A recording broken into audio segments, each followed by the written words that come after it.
सूबे में, इस मुल्क में ड्रोन हमलों के खिलाफ और मिलिट्री ऑपरेशन के खिलाफ जो है वो उसने तहरीक चलाई, उसने लॉन्ग मार्चेस किए। क्या आपको अपनी सरजमीन के ऊपर ड्रोन हमले मंजूर है? क्या आपको अपनी सरजमीन के ऊपर मिलिट्री ऑपरेशन मंजूर है? क्या आपको पाकिस्तान तहरीक इंसाफ के नजरिए के मुखालिफ बैरिस्टर सैफ का तर्जुमान होना खैबर पख्तूनख्वा हुकूमत का मंजूर है? अगर मंजूर नहीं है तो फिर मुतालबा करो कि बैरिस्टर सैफ को सिर्फ हटाओ। दूसरी बात, इस वक्त खैबर पख्तूनख्वा की हुकूमत को और असम्बली को इस्तेमाल किया जा रहा है मिनरल एक्ट के हवाले से। क्या आपको ये मिनरल एक्ट मंजूर है? क्या आपको मंजूर है? आपकी आवाज नहीं आ रही। क्या आपको मंजूर है?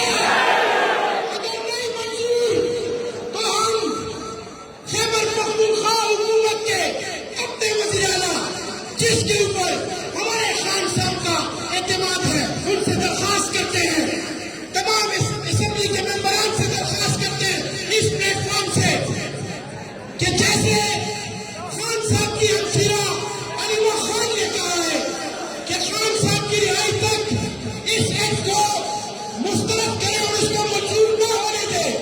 उसके अलावा हमारे सेक्रेटरी जनरल बैरिस्टर सलमान अकरम राजा साहब ने कल चुना है, लिहाजा हम भी इस फोरम के जरिए अपनी हुकूमत से और अपने तमाम खैबर पख्तूनख्वा असेंबली के पार्लियामेंटेरियन से दरख्वास्त करते हैं कि ये किसी सूरत भी आपने मंजूर नहीं करना।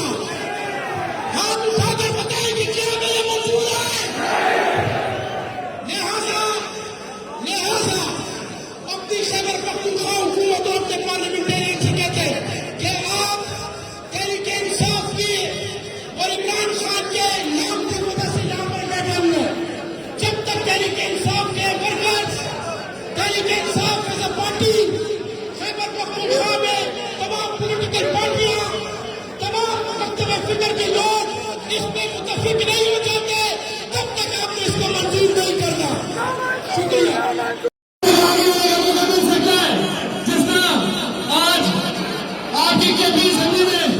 पाकिस्तान तहरीक इंसाफ के 50% से ज्यादा नौजवान लोग हैं। वजह क्या है? वजह सिर्फ एक नजरिया इमरान खान का नजरिया है। आप सब इमरान खान